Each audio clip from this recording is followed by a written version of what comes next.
코너 노르가즘 정의당 노회찬 원내대표 나오셨습니다. 안녕하십니까? 안녕하십니까? 자, 이슈가 많습니다. 대표님이 좋아할 만한 이슈가 아주 넘쳐나요. 예, 공장이 좋아할 주문이 많은 거죠. 요거는 저희가 따로 다루진 않았는데 대표님 나오시면 얘기를 잠깐 해볼까 해서 남겨둔 아이템입니다. 그러니까 여자 팀 추월 스케이팅 관련해가지고 사실 말들이 많습니다. 예. 많고 이틀 사이에 아주 대단한 분량의 댓글이나 관심들이 폭주하고 있는데 요 사안 어떻게 보십니까?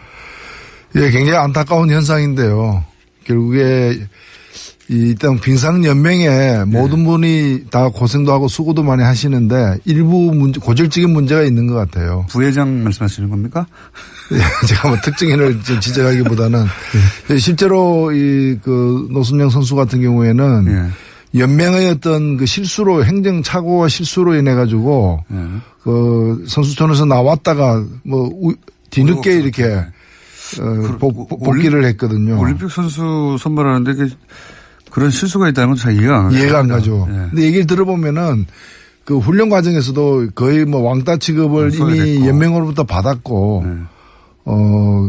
그런 상태에서 이 경기에서도 보면은 함께 뛰었던 선수들이 납득이 갈 수 없는 행동을 우리 같은 사람이 보더라도 팀추월은 마지막 선수의 맞습니다. 순위로다가 모든 게 결정되는데 마지막 선수가 40m나 떨어져서 오고 있는데 그걸 몰랐다는 게 이해가 안 가고 저는 받아들이기 힘든 진술인 것 같고요. 전문가들이 그건 말이 안 된다는 얘기를 많이 했죠. 그러니까 경기를 포기하면서까지 누구를 왕따시킨 거라고 해석할 수밖에 없는 거죠. 지금은 이제 선수 개인에 대해서 이제 비난들이 있는데 물론 선수도 잘못했죠. 잘못했는데 공통적으로 전문가들이 하는 얘기는 올림픽에서 그렇게 큰데 4년 만에 한 번 있는 큰 데에서의 작전은 선수 개개인이 마음대로 짜는 게 아니다. 이게 공통적인 지적이에요. 결국은. 그러면 그 코치진 위에 어떤 감독 혹은 그 위에 연맹 이게 계속 책임 단위가 올라갈 수밖에 없는 거죠, 이게. 왜 이렇게 했는가. 이거는 꼭 우리 옛날 이 얘기 중에 콩쥐 파치 있잖아요. 파치가 콩쥐를 구박하는 거는 파치의 엄마가 콩쥐를 구박하기 때문에 그걸 따라서 하는 거거든요. 엄마가 용인해 준 거죠. 예, 그러니까 연맹이 이 한 선수를 갖다가 이렇게 차별 대우하고 함부로 다루고 있는 것이 저는 감염이 돼가지고 선수들에게도 전이가 된 게 아닌가 이렇게 보입니다. 그래도 된다고 선수들은 그 시스템 안에 있는 거거든요. 선수 개인이 그 팀이 어떻게 움직일지 혹은 감독 혹은 연맹이 어떻게 볼지를 무시하고 할 수가 없잖아요. 경기가 끝난 뒤에 혼자서 이 노순영 선수가 울고 있는데 그게 팥쥐도 가지 않고 새엄마도 가지 않고 외국인 옆집에 있는 외국인 코치가 와서 이렇게 격려하고 달래주는 그 장면이 많은 걸 시사하고 있다고 봅니다. 저는 그래서 이제 당장 눈에 띄는 선수의 비난이 가는데 물론 선수 개개인의 책임도 있지만 이건 결국 그걸 용인한 그런 분위기를 만들어준 혹은 그걸 그렇게 해도 된다고 그렇게 느끼게 만든 책임이 빙상연맹에 있다. 저는 확실히. 그렇죠. 그리고 스포츠에 무슨 파벌입니까? 그리고 이런 어떤 차별입니까? 전명규 부회장 이름이 계속 거론됩니다. 하필이면 또 삼성 둘째 사위예요. 예. 아, 그렇습니까? 모른 척 하시고 그러십니까? 둘째 사위로 알려져 있죠. 물론 가족관계 저는 개인적으로 모릅니다만 그렇게 알려져 있는 것으로. 그러다 보니까 이제 말들이 많습니다. 막강한 권한을 가진 회장이 거론되지 않고 왜 자꾸 부회장이 거론되는가 생각하실 수 있는데 막강한 백그라운드를 가진 분이죠. 이 이야기는 저는 그런데 올림픽이 끝나고 본격적으로 해보겠다. 그렇죠. 지금은 이제 마지막까지 최선을 다하도록 해야죠. 그러니까요. 저희가 굳이 따로 다루지 않는 이유가 그겁니다.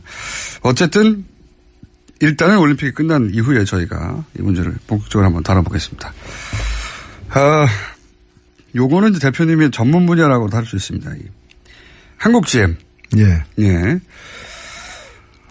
갑자기 2014년부터 2016년 사이에 엄청난 적자를 쌓으면서 그 전에 흑자였는데. 장사가 안 돼서, 우리 간다? 이러고 나오고 있어요. 그러면서 이제 기종 노조 때문이다, 강성 노조 때문이다, 연봉이 높다, 뭐 이런 이유를 갖다 대고 있습니다. 이거 어떻게 보십니까? 전체적으로. 직접 만나셨죠, 어제? 예, 어제 베리앵글 그 해외 사업 사장인데 만나고 저는 정말 베리앵글이 했습니다. 아, 그러네요. 베리앵글. 예. 어떻게 이름을 또 그렇게 지어서 찾아왔는지.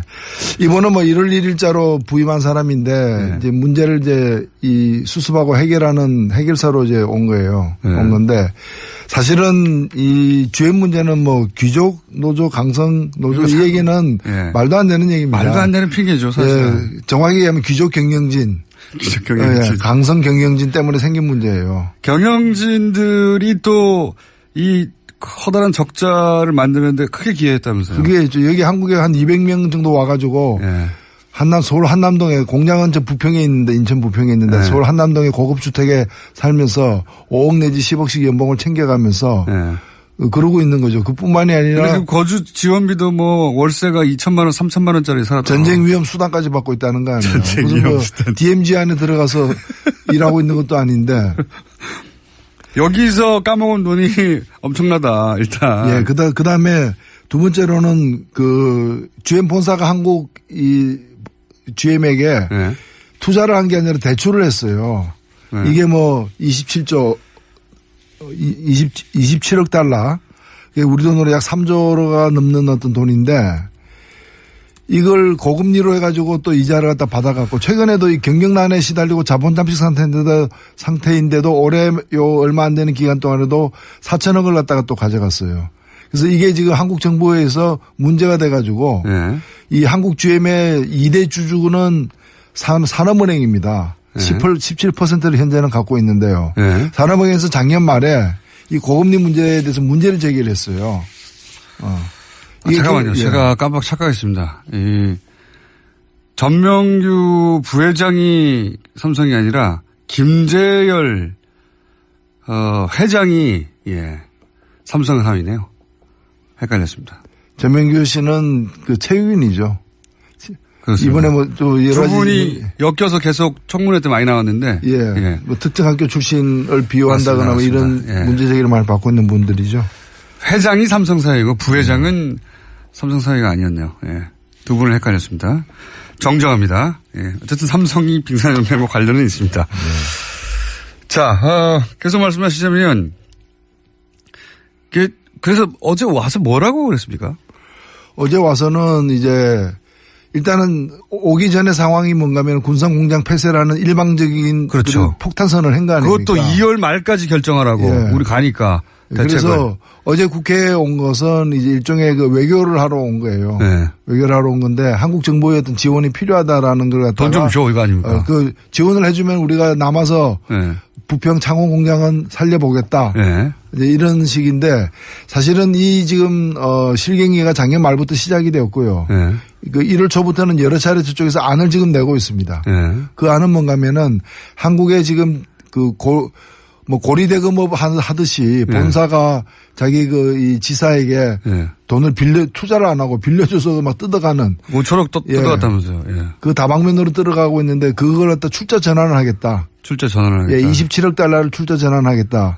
그러면은 현재 산업은행이 17%의 지분을 갖고 있는데 산업은행이 지분율이 떨어지잖아요. 그렇죠. 그래서 지분율을 17%로 유지해라. 그러려면 산업은행이 돈을 더 투자해야 된다는 거죠. 그렇죠. 계산해 보면은 여기서 한 5천억 정도의 추가 투자를 산업은행에 대한 한국에 대한 추가 투자를 요구를 한 겁니다. 5천억. 자기들은 이미 뜯어간 이자로 뜯어간 사실은 한국지면 줄 필요가 없는 돈을 뜯어갔으면서 그걸 추가로 돈을 드리는 게 아니라 그걸 출자 전환하고 그죠? 출자 전환을 하고 남은 뭐 빚들을 그리고 한국 정부는 산업은행이 사실 한국 정부랑 마찬가지죠. 5천억 더 내놓고 거기에. 그러니까 새 돈을 내놓는 게 아니라 이미 들어와 있는 그렇죠. 돈을 갖다가 이제 그게 앞으로 이자를 안 받아가겠다는 뜻 이외에는 아무 뜻도 아닙니다. 새로운 돈이 들어오는 게 아니죠. 투자하는 게 아니고. 그 대신에 이제 자기가 신차 두 종을 배정을 하겠다. 이 신차 두 종을 갖다가 그 개발하는데 앞으로 한 2년 이상 걸리는데 2년 내지 4년 걸리는데 여기에 들어가는 돈이 자기들 계산으로 한 25억 이상이 되는 돈이 들어간다는 거예요. 그래서 그에 또 걸맞는 또 추가 투자를 갖다가 산업은행 등이 네. 해달라. 자기들은 돈을 안 내고 산업은행이 돈 내라는 또 겁니다. 세금 지원도 네. 또 해달라. 그래서 이 두 가지를 다 합하면은 추가로 한국 정부가 한국이 1조 원 넘는 1조 원에 해당되는 돈을 갖다가 더 달라. 그겁니다. 그러면은 창원하고 이 부평 공장을 유지하는데 과거에 한때 우리나라 GM이 제일 많이 생산할 때는 120만 대. 그전에는 2014년까지는 평균 100만 대 연간 생산을 했는데 앞으로 이제 50만 대 수준으로 낮춰가지고 두 공장에서 50만 대 수준의 생산을 계속할 테니까 1조 원 내놔라. 지금 그 배팅을 하고 있는 거죠. 그런 거죠. 뭐 1조 원 내놓고 이렇게 떠나면서는 만약에 떠난 결정을 한다면 돈을 안 줬어 우리가 적자라 써란다고 이제 핑계도 되는 거고요. 그 얘기는 어제 분명히 했습니다. 자기들은 한국에 남고 싶다라고 여러 차례 얘기하면서 계속 적자가 발생할 시에는 자기들이 여기 남는 것은 불가능하다. 마치 이제 떠나는 게 아니라 남는 것이 불가능하다. 남는 것이 불가능하다. 그러면서 제가 알고 있는 미국의 페어팩스에 3천억짜리 투자를 해요. 미국에는 또 공장을. 여기 폐쇄하고 거기다 사실상 옮기는 거랑 마찬가지입니다. 거기 빼가지고. 그러니까 기본적으로 미국도 트럼프도 급하지 않습니까 지금. 세계로 떠났던 미국의 자동차가 돌아오고 있다. 이런 광고를 하고 싶어 하고 실제 GM이 미국으로 돌아온다고 막 광고하고 있어요. 트럼프는. 사실 이거 돌아가는 게 아니거든요. 그러니까 트럼프가 최근에 트위터에다가 한국 군사공장의 폐쇄 소식을 전하면서 이제 GM이 디트로이트로 군산공장이 뒤에 디트로이트로 돌아오고 있다고 했는데 사실은 이 설비라가는 물량이 돌아가는 게 아니에요. 어찌 보면 한국에 있는 군사공장에서 생산하던 걸 이제까지 줄여왔는데 글로벌 경영을 하는 GM이 곳곳에서 여러 가지 기술 자기들의 품질의 문제 가격의 문제 때문에 열세를 면치 못하고 있어요. 경영 실패예요. 그것 때문에 자기 사업장이 해외에서 줄어들고 있는데 마치 이것이 줄어들어서 미국으로 오는 것처럼 거짓말을 하는 거죠. 광을 파는 거죠. 광을 팔면서 아마 GM은 거기도 장사를 하고 있을 거예요. 우리가 말씀하신 자체 문제 때문에 돌아가는 건데 트럼프 대통령이 광고할 기회를 주고 대신 미국에서도 세제 혜택이나 뭐 돈을 받겠죠. 왜냐하면 트럼프 대통령도 지방선거가 급하니까 중간선거가 한국에는 또 동시에 이렇게 돈 안 주면 떠난다 협박하는 거고. 그렇습니다. 정확한 얘기입니다. 돈 줘도 떠날 것 같아요 저는. 한 2년 있다가 한 1, 2년 있다가 호주에서도 그렇게 해가지고 지원했는데 나중에 떠나버렸잖아요. 그렇기 때문에 이제 이 투자에 대한 확약서를 사실 받아야 된다는 얘기도 많습니다. 우리가 이제 일단은 먼저 제기되고 있는 어제 제가 이제 이 베리앵걸 씨에게 얘기를 했습니다. 당신들이 국회에 찾아온 거는 환영하는데 군산 공장 폐쇄하기 전에 찾아왔어야 됐다. 그렇죠. 그래가지고 자기들이 어려움이 있다면 이런 어려움이 있는데 같이 해결하자라고 얘기를 했었어야 됐다. 너무 늦었다. 또 두 번째는 뭔가 하면은 당신들이 여러 의혹이 있다.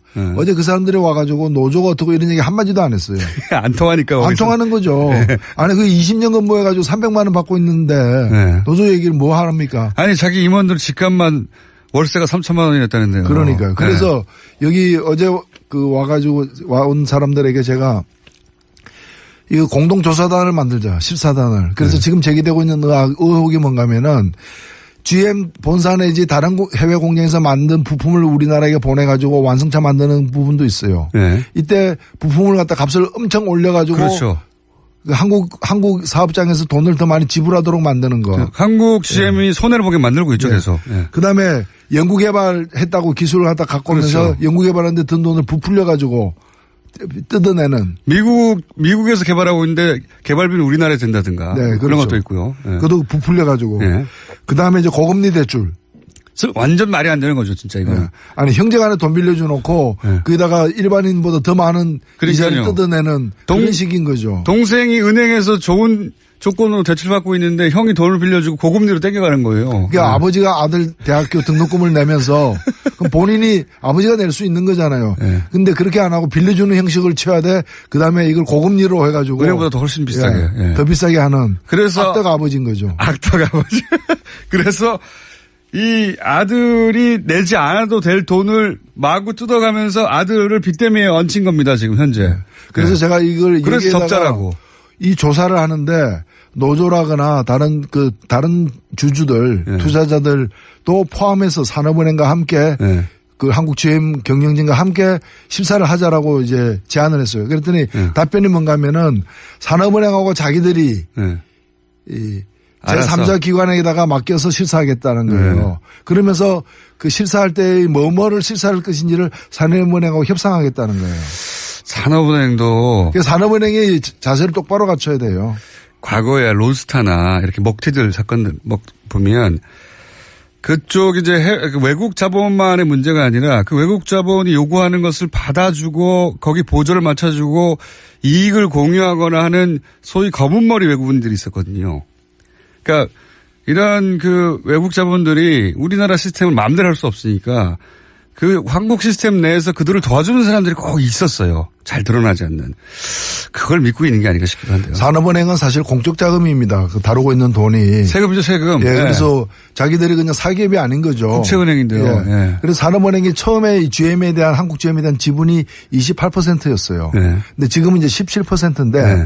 초기에 28%이 시절에는 산업은행의 동의 없이 제2대 주주의 동의 없이 어떠한 사업장도 폐쇄를 못하게 돼 있었어요. 그렇죠. 자산 매각도 안 되고. 예. 근데 지금은 그게 가능하게 돼 있는데 그렇더라도 2대 주주인데 예. 군산공장을 갖다가 문 닫겠다고 하는데 산업은행이 반대표 안 던졌다는 거죠.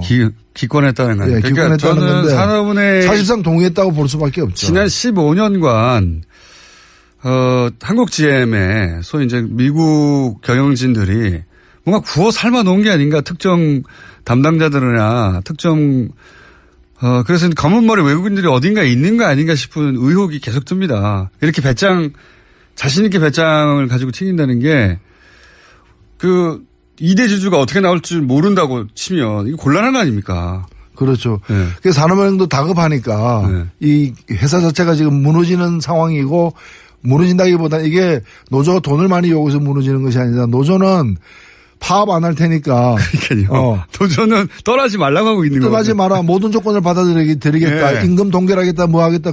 벌써 2014년부터 그걸 했어요. 네. 근데 계속해서 물량을 줄이고 경영 실패, 기술 개발 실패 등을 통해서 물량을 갖다가 적자 3조 뭐.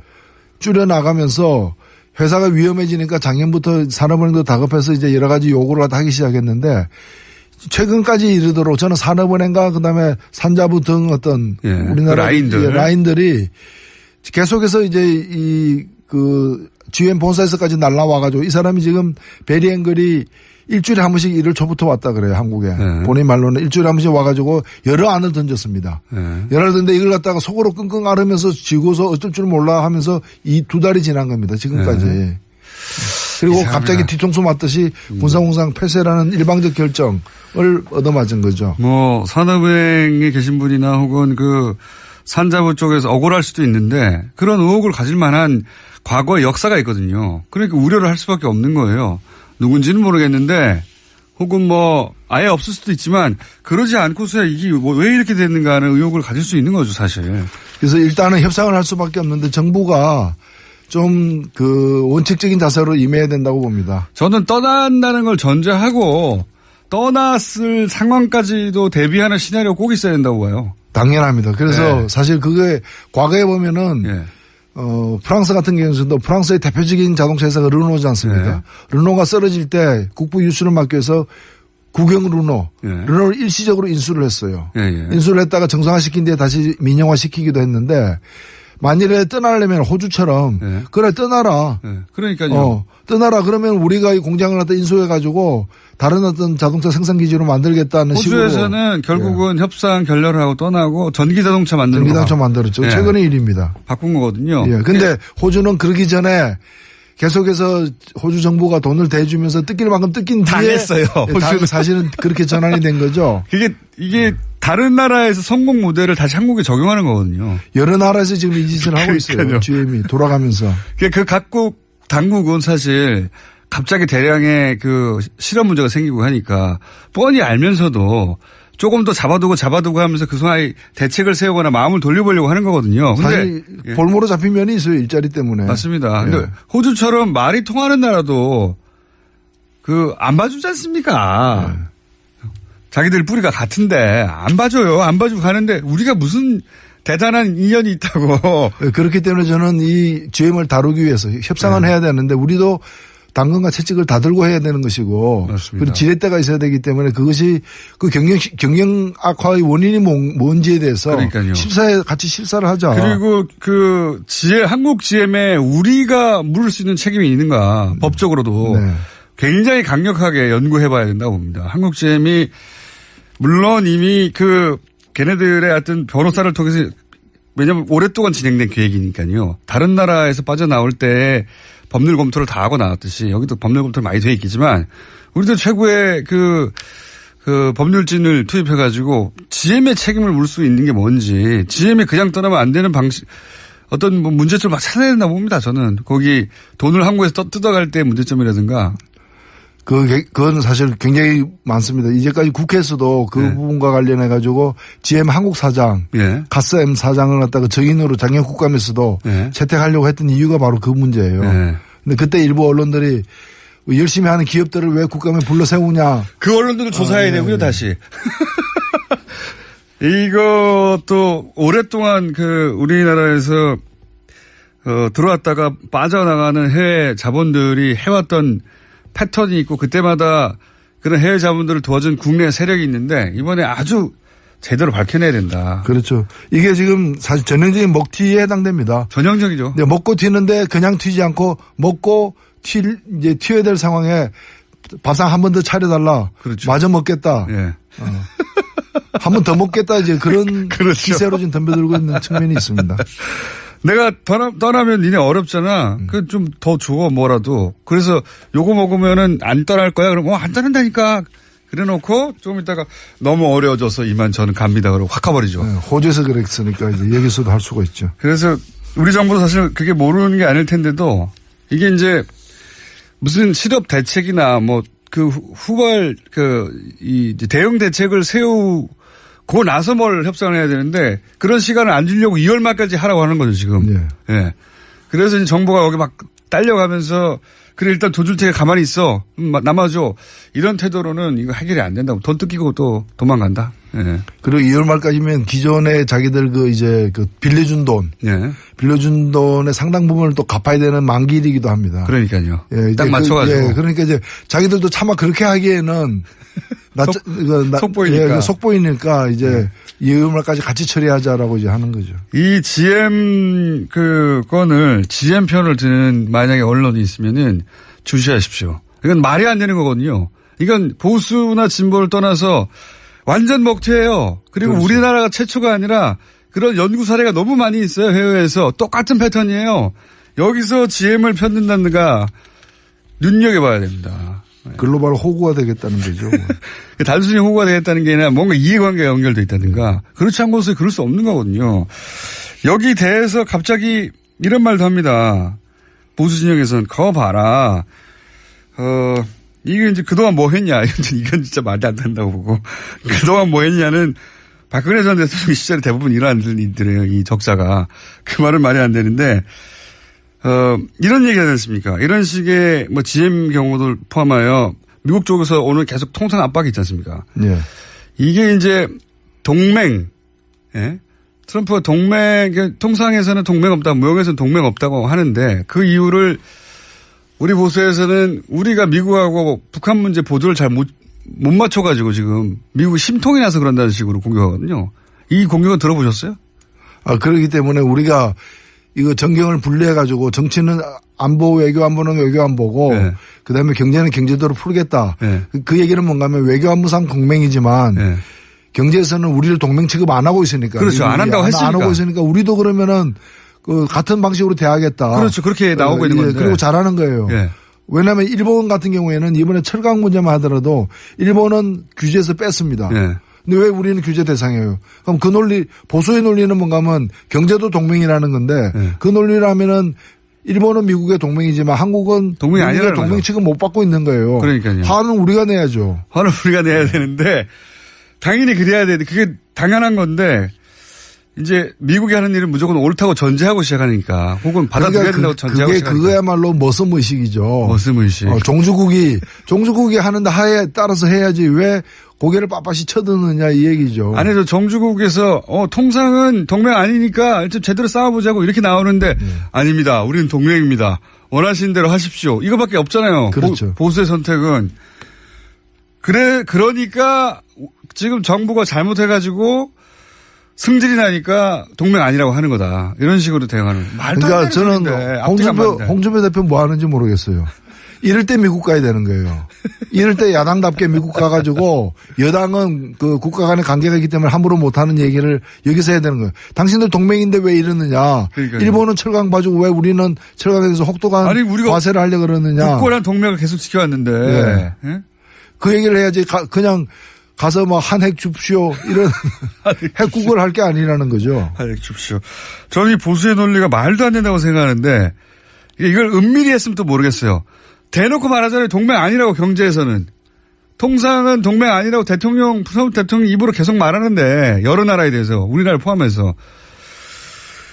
그런데 우리가 동맹인데 어떻게 똑같이 상대할 수 있느냐 대응할 수 있느냐 이게 말이 됩니까? 이게 뭐 대한민국이 미국을 먹여 살리기 위해서 존재하는 것처럼 얘기를 해서는 안 되죠. 자, 마지막 이야기 하나만 해볼까요? 서울시장 선거 어떻게 될 것 같으십니까? 안철수 대표 출마할까요? 안철수 대표 출마하면 노회찬 대표 출마합니까? 1대1로 하면 이기죠, 제가. 꼭 그걸 제가 뭐 얘기해야 합니까? 그럼 안철수 대표는 저기 자유한국당 후보하고 뭐 단일화하거나 연대하고 또 노회찬 대표는 박원순 서울시장하고 시장님 물러서시죠. 제가 하겠습니다. 이렇게 딜이 되는 거 아닙니까? 1대1 하면. 아니요. 뭐 1대1로 하면 누가 나가도 이기겠죠. 웬만하면 이긴다고 봅니다. 혹시 나가실 계획은 있으십니까? 예? 나가실 계획은 있으십니까? 1대1이 되면요. 1대1이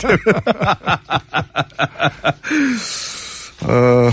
서울시장 되시면 재밌을 것 같아요. 서울시장 되셔도 여기 고정 출연해 주십시오.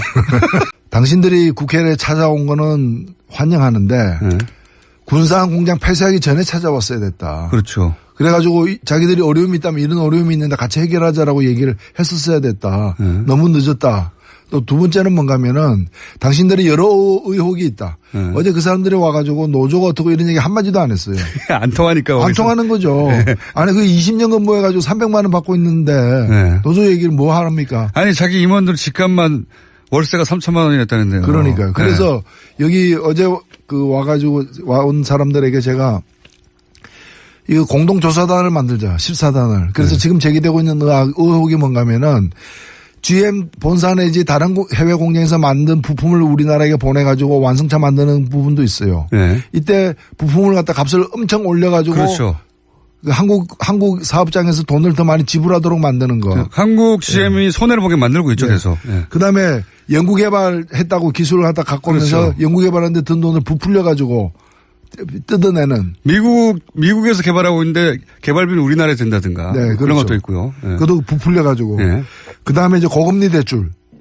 완전 말이 안 되는 거죠, 진짜 이거. 네. 아니 형제간에 돈 빌려줘 놓고 네. 거기다가 일반인보다 더 많은 이자를 뜯어내는 그런 식인 거죠. 동생이 은행에서 좋은 조건으로 대출받고 있는데 형이 돈을 빌려주고 고금리로 땡겨가는 거예요. 그러니까 네. 아버지가 아들 대학교 등록금을 내면서 그럼 본인이 아버지가 낼 수 있는 거잖아요. 근데 네. 그렇게 안 하고 빌려주는 형식을 취해야 돼. 그다음에 이걸 고금리로 해가지고 은행보다 더 훨씬 비싸게. 예. 예. 더 비싸게 하는. 그래서 악덕 아버지인 거죠. 악덕 아버지. 그래서 이 아들이 내지 않아도 될 돈을 마구 뜯어가면서 아들을 빚 때문에 얹힌 겁니다. 지금 현재. 네. 그래서 제가 이걸 그래서 적자라고. 이 조사를 하는데 노조라거나 다른 주주들 네. 투자자들도 포함해서 산업은행과 함께 네. 그 한국 GM 경영진과 함께 심사를 하자라고 이제 제안을 했어요. 그랬더니 답변이 뭔가 하면은 산업은행하고 자기들이 이 제3자 기관에다가 맡겨서 실사하겠다는 거예요. 그러면서 그 실사할 때 뭐를 실사할 것인지를 산업은행하고 협상하겠다는 거예요. 산업은행도. 산업은행이 자세를 똑바로 갖춰야 돼요. 과거에 론스타나 이렇게 먹튀들 사건들 보면 그쪽 이제 외국 자본만의 문제가 아니라 그 외국 자본이 요구하는 것을 받아주고 거기 보조를 맞춰주고 이익을 공유하거나 하는 소위 검은머리 외국인들이 있었거든요. 그러니까 이런 그 외국 자본들이 우리나라 시스템을 마음대로 할 수 없으니까 그 한국 시스템 내에서 그들을 도와주는 사람들이 꼭 있었어요. 잘 드러나지 않는. 그걸 믿고 있는 게 아닌가 싶기도 한데요. 산업은행은 사실 공적 자금입니다. 그 다루고 있는 돈이. 세금이죠, 세금. 예, 네. 그래서 자기들이 그냥 사기업이 아닌 거죠. 국채은행인데요. 예. 네. 그래서 산업은행이 처음에 GM에 대한 한국 GM에 대한 지분이 28%였어요. 네. 근데 지금은 이제 17%인데 네. 초기에 28%의 시절에는 산업은행의 동의 없이 제2대 주주의 동의 없이 어떠한 사업장도 폐쇄를 못하게 돼 있었어요. 그렇죠. 자산 매각도 안 되고. 예, 근데 지금은 그게 가능하게 돼 있는데 그렇더라도 2대 주주인데 네. 군산공장을 갖다가 문 닫겠다고 하는데 산업은행이 반대표 안 던졌다는 거죠. 기권했다는 거예요. 예, 그러니까 기권했다는 저는 건데 산업은행 사실상 동의했다고 볼 수밖에 없죠. 지난 15년간 한국 GM에 소위 이제 미국 경영진들이 뭔가 구워 삶아 놓은 게 아닌가 특정 담당자들이나 특정 그래서 검은 머리 외국인들이 어딘가에 있는 거 아닌가 싶은 의혹이 계속 듭니다. 이렇게 자신 있게 배짱을 가지고 튀긴다는 게 그 2대 주주가 어떻게 나올 줄 모른다고 치면 이거 곤란한 거 아닙니까? 그렇죠. 네. 그래서 산업은행도 다급하니까 네. 이 회사 자체가 지금 무너지는 상황이고 무너진다기보다 이게 노조가 돈을 많이 요구해서 무너지는 것이 아니라 노조는 파업 안 할 테니까. 그러니까요. 노조는 떠나지 말라고 하고 있는 거예요. 떠나지 마라. 모든 조건을 받아들이겠다. 네. 임금 동결하겠다. 뭐 하겠다. 벌써 2014년부터 그걸 했어요. 네. 근데 계속해서. 그런데 올림픽이 끝나고 본격적으로 해보겠다. 그렇죠. 예. 지금은 이제 마지막까지 최선을 다하도록 해야죠. 그러니까요. 예, 저희가 굳이 따로 다루지 않는 이유가 그겁니다. 어쨌든 일단은 올림픽이 끝난 이후에 저희가 이 문제를 본격적으로 한번 다뤄보겠습니다. 요거는 이제 대표님의 전문 분야라고 다룰 수 있습니다. 한국 GM. 예. 예. 갑자기 2014년부터 2016년 사이에 엄청난 적자를 쌓으면서 그 전에 흑자였는데. 예. 장사가 안 돼서, 예. 우리 간다? 이러고 나오고 있어요. 예. 그러면서 이제 뭐, 기종 노조 때문이다, 강속 노조 때문이다, 연봉이 높다, 뭐 이런 이유를 갖다 대고 있습니다. 이거 어떻게 보십니까? 전체적으로? 직접 만나셨죠, 어제? 예, 어제 베리앵글 그 해외 사업 사장인데 만나고 저는 정말 베리앵글이 했습니다. 아, 그러네요. 베리앵글. 예. 어떻게 이름을 또 그렇게 지어서 찾아왔는지. 이번은 뭐 1월 1일자로 부임한 사람인데 이제 문제를 이제 이 수습하고 해결하는 해결사로 이제 온 거예요. 온 건데 사실은 이 GM 문제는 뭐 귀족 노조, 강성 노조 이 얘기는 말도 안 되는 얘기입니다. 말도 안 되는 핑계죠, 사실. 예. 정확히 얘기하면 귀족 경영진. 귀족 경영진. 예. 강성 경영진 때문에 생긴 문제예요. 경영진들이 또 이 커다란 적자를 만드는데 크게 기여했다면서요. 그게 여기 한국에 한 200명 정도 와가지고 서울 한남동에 공장은 저 부평에 있는데 인천 부평에 있는데 서울 한남동에 고급 주택에 살면서 5억 내지 10억씩 연봉을 챙겨가면서 그러고 있는 거죠. 그뿐만이 아니라 그 거주 지원비도 뭐 월세가 2천만 원, 3천만 원짜리 살았다. 전쟁 위험 수당까지 받고 있다는 거 아니에요. 전쟁 무슨 위험 뭐 수당. DMZ 안에 들어가서 일하고 있는 것도 아닌데. 여기서 까먹은 돈이 엄청나다, 일단. 예, 그 다음에 두 번째로는 그 GM 본사가 한국 이 GM에게 투자를 한 게 아니라 대출을 했어요. 이게 뭐 27억 달러. 우리 돈으로 약 3조가 넘는 어떤 돈인데 이걸 고금리로 해가지고 또 이자를 갖다 받아갖고 최근에도 이 경영난에 시달리고 자본 잠식 상태인데도 올해 얼마 안 되는 기간 동안에도 4천억을 갖다가 또 가져갔어요. 그래서 이게 지금 한국 정부에서 문제가 돼가지고 이 한국 GM의 2대 주주는 산업은행입니다. 17%를 현재는 갖고 있는데요. 산업은행에서 작년 말에 이 고금리 문제에 대해서 문제를 제기를 했어요. 잠깐만요. 제가 깜빡 착각했습니다. 이 전명규 부회장이 삼성이 아니라 김재열 회장이 삼성 사위네요. 헷갈렸습니다. 전명규 씨는 그 체육인이죠. 그렇습니다. 이번에 뭐 또 여러 두 가지 분이 엮여서 계속 청문회 때 많이 나왔는데 뭐 특정 학교 출신을 비호한다거나 뭐 이런 문제 제기를 많이 받고 있는 분들이죠. 회장이 삼성 사위고 부회장은 삼성 사위가 아니었네요. 두 분을 헷갈렸습니다. 정정합니다. 예. 어쨌든 삼성이 빙산연맹과 관련은 있습니다. 자, 계속 말씀하시자면, 그래서 어제 와서 뭐라고 그랬습니까? 어제 와서는 이제 일단은 오기 전에 상황이 뭔가면 군산공장 폐쇄라는 일방적인 그렇죠. 폭탄선을 한 거 아닙니까? 그것도 2월 말까지 결정하라고 예. 우리 가니까. 대책을. 그래서 어제 국회에 온 것은 이제 일종의 그 외교를 하러 온 거예요. 네. 외교를 하러 온 건데 한국 정부의 어떤 지원이 필요하다라는 걸 갖다가 돈 좀 줘 이거 아닙니까? 그 지원을 해주면 우리가 남아서 네. 부평 창원 공장은 살려보겠다. 네. 이제 이런 식인데 사실은 이 지금 실갱이가 작년 말부터 시작이 되었고요. 네. 그 1월 초부터는 여러 차례 저쪽에서 안을 지금 내고 있습니다. 네. 그 안은 뭔가면은 한국에 지금 고리대금업 하듯이 본사가 자기 이 지사에게 돈을 투자를 안 하고 빌려줘서 막 뜯어가는. 5천억 뜯어갔다면서요. 예. 그 다방면으로 들어가고 있는데 그걸 갖다 출자 전환을 하겠다. 출자 전환을 하겠다. 예, 27억 달러를 출자 전환하겠다. 그러면은 현재 산업은행이 17%의 지분을 갖고 있는데 산업은행이 지분율이 떨어지잖아요. 그렇죠. 그래서 지분율을 17%로 유지해라. 그러려면 산업은행이 돈을 더 투자해야 된다는 거죠. 그렇죠. 계산해 보면은 여기서 한 5천억 정도의 추가 투자를 산업은행에 대한 한국에 대한 추가 투자를 요구를 한 겁니다. 5천억. 자기들은 이미 뜯어간 이자로 뜯어간 사실은 한국 지금 줄 필요가 없는 돈을 뜯어갔으면서 그걸 추가로 돈을 드리는 게 아니라 그걸 출자 전환하고 그죠? 출자 전환을 하고 남은 빚들을 그리고 한국 정부는 산업은행이 사실 한국 정부랑 마찬가지죠. 5천억 더 내놓고 거기에. 그러니까 새 돈을 내놓는 게 아니라 이미 들어와 있는 그렇죠. 돈을 갖다가 이제 그게 앞으로 이자를 안 받아가겠다는 뜻 이외에는 아무 뜻도 아닙니다. 새로운 돈이 들어오는 게 그러니까 아니죠. 투자하는 게 아니고. 그 대신에 이제 자기가 신차 두 종을 배정을 하겠다. 이 신차 두 종을 갖다가 개발하는데 앞으로 한 2년 이상 걸리는데 2년 내지 4년 걸리는데 여기에 들어가는 돈이 자기들 계산으로는 한 25억 이상이 되는 돈이 들어간다는 거예요. 그래서 그에 또 걸맞는 또 추가 투자를 갖다가 산업은행 등이 해달라. 자기들은 돈을 안 내고 산업은행이 돈 내라는 또 겁니다. 세금 지원도 또 해달라. 그래서 이 두 가지를 다 합하면은 추가로 한국 정부가 한국이 1조 원 넘는 1조 원에 해당되는 돈을 갖다가 더 달라. 그겁니다. 그러면은 창원하고 이 부평 공장을 유지하는데 과거에 한때 우리나라 GM이 제일 많이 생산할 때는 120만 대. 그전에는 2014년까지는 평균 100만 대 연간 생산을 했는데 앞으로 이제 50만 대 수준으로 낮춰가지고 두 공장에서 50만 대 수준의 생산을 계속할 테니까 1조 원 내놔라. 지금 배팅을 하고 있는 거죠. 그런 거죠. 1조 원 내놓고 이렇게 떠나면서는 만약에 떠난 결정을 한다면 돈을 안 줬어 우리가 적자라 써란다고 이제 핑계도 되는 거고요. 그 얘기는 어제 분명히 했습니다. 자기들은 한국에 남고 싶다라고 여러 차례 얘기하면서 계속 적자가 발생할 시에는 자기들이 여기 남는 것은 불가능하다. 마치 이제 떠나는 게 아니라 남는 것이 불가능하다. 남는 것이 불가능하다.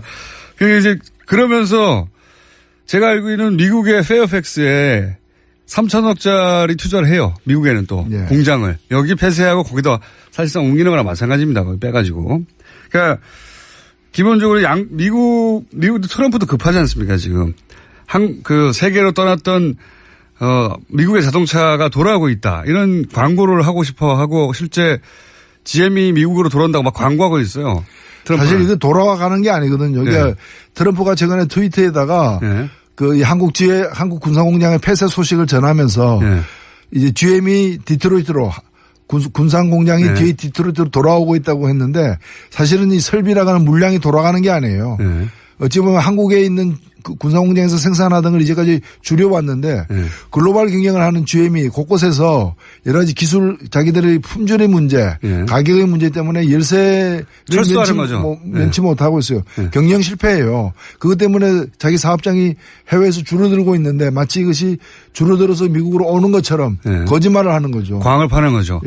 광을 팔면서 아마 GM은 거기도 장사를 하고 있을 거예요. 우리가 말씀하신 자체 문제 때문에 돌아가는 건데 트럼프 대통령이 광고할 기회를 주고 대신 미국에서도 세제 혜택이나 돈을 받겠죠. 왜냐하면 트럼프 대통령도 지방선거가 급하니까 중간선거가 한국에는 또 동시에 이렇게 돈 안 주면 떠난다 협박하는 거고. 그렇습니다. 정확한 얘기입니다. 돈 줘도 떠날 것 같아요 저는.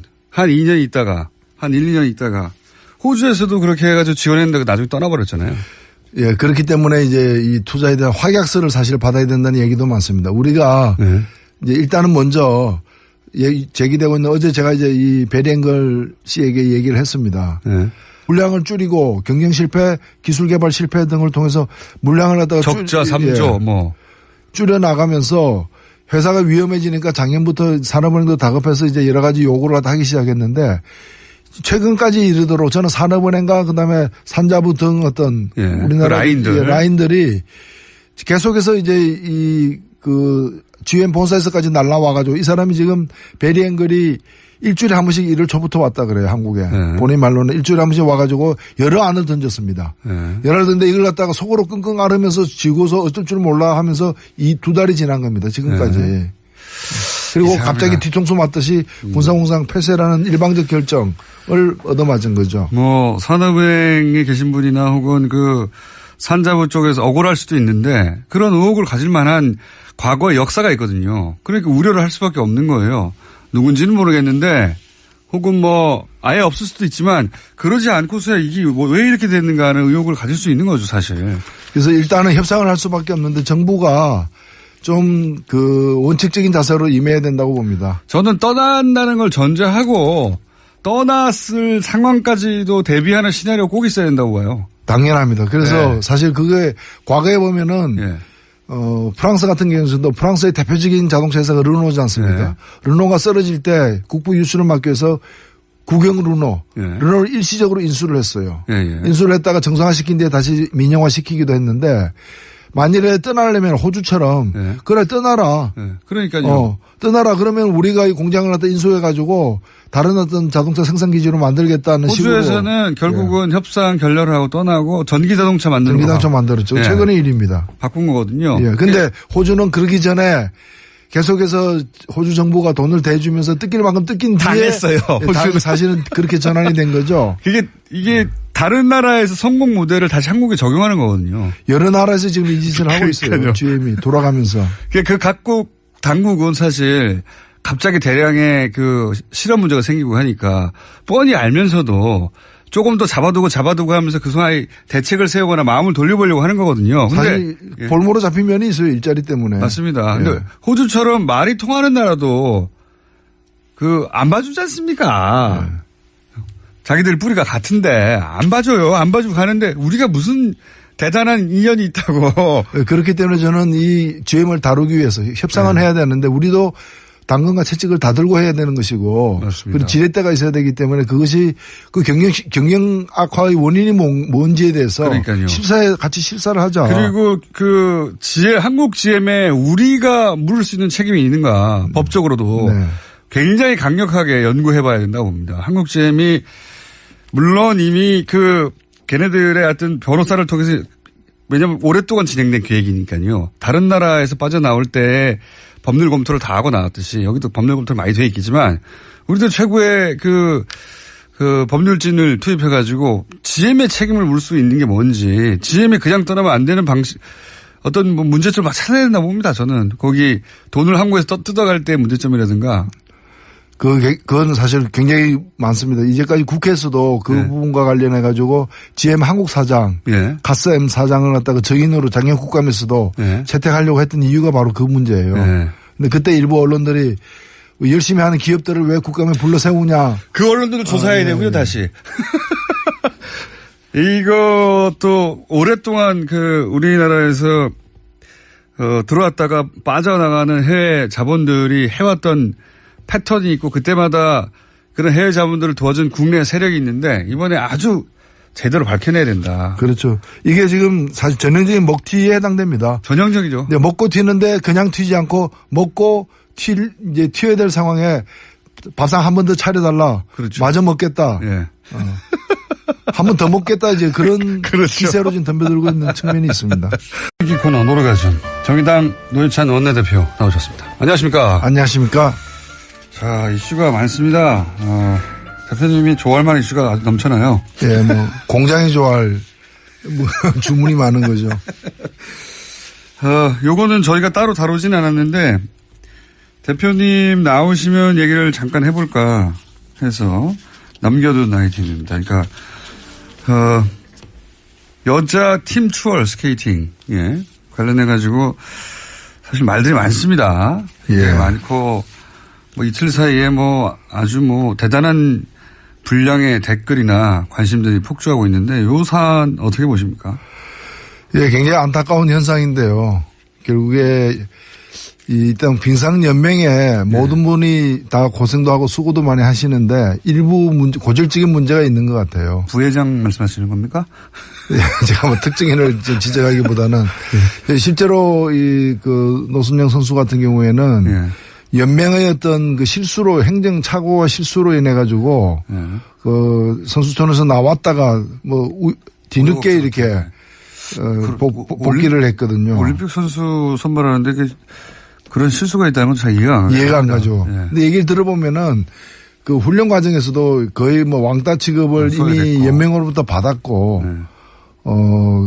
그런 상태에서 이 경기에서도 보면은 함께 뛰었던 선수들이 납득이 갈 수 없는 행동을 우리 같은 사람이 보더라도 팀추월은 마지막 선수의 그 맞습니다. 순위로다가 모든 게 결정되는데 마지막 선수가 40m나 떨어져서 오고 있는데 그걸 몰랐다는 게 이해가 안 가고 저는 받아들이기 힘든 진술인 것 같고요. 뭐 전문가들이 그건 말이 안 된다는 얘기를 많이 했죠. 그러니까 경기를 포기하면서까지 누구를 왕따시킨 거라고 해석할 수밖에 없는 거죠. 지금은 이제 선수 개인에 대해서 이제 비난들이 있는데 물론 뭐 선수도 잘못했죠. 잘못했는데 공통적으로 전문가들이 하는 얘기는 올림픽에서 그렇게 큰데 4년 만에 한 번 있는 큰 데에서의 작전은 선수 개개인이 마음대로 짜는 게 아니다. 이게 공통적인 지적이에요. 결국은. 그러면 그 코치진 위에 어떤 감독 혹은 뭐 그 위에 연맹 뭐 이게 계속 책임 단위가 올라갈 수밖에 없는 거죠 이게. 왜 이렇게 했는가. 이거는 꼭 우리 옛날 이 얘기 중에 그 콩쥐 파치 있잖아요. 네. 파치가 콩쥐를 구박하는 거는 파치의 엄마가 콩쥐를 구박하기 때문에 그걸 따라서 하는 거거든요. 엄마가 용인해 준 거죠. 예. 그러니까 연맹이 이 한 선수를 갖다가 이렇게 차별 대우하고 함부로 다루고 있는 것이 저는 감염이 돼가지고 선수들에게도 전이가 된 게 아닌가 이렇게 보입니다. 그래도 된다고 선수들은 그 시스템 안에 있는 거거든요. 선수 개인이 그 팀이 어떻게 움직일지 혹은 뭐 감독 혹은 뭐 연맹이 어떻게 볼지를 무시하고 할 수가 없잖아요. 경기 끝난 뒤에 혼자서 이 노순영 선수가 울고 있는데 그게 팥쥐도 가지 않고 새엄마도 가지 않고 외국인 옆집에 있는 외국인 코치가 와서 이렇게 격려하고 달래주는 그 장면이 많은 걸 시사하고 있다고 봅니다. 저는 그래서 이제 뭐 당장 눈에 띄는 선수의 비난이 가는데 물론 선수 개개인의 책임도 있지만 이건 결국 그걸 용인한 한 그런 분위기를 만들어준 혹은 그걸 그렇게 해도 된다고 그렇게 느끼게 만든 책임이 빙상연맹에 있다 저는 확실히. 그렇죠. 그리고 스포츠에 무슨 파벌입니까? 그리고 이런 어떤 차별입니까? 전명규 부회장 이름이 계속 거론됩니다. 하필이면 또 삼성 둘째 사위예요. 예. 아 그렇습니까? 모른 척 하시고 그러십니까? 둘째 사위로 알려져 있죠. 물론 뭐 가족관계 저는 개인적으로 모릅니다만 그렇게 알려져 있는 것으로. 그러다 보니까 이제 말들이 많습니다. 예, 막강한 권한을 가진 회장이 거론되지 않고 왜 자꾸 부회장이 거론되는가 생각하실 수 있는데 막강한 백그라운드를 가진 분이죠. 이 이야기는 저는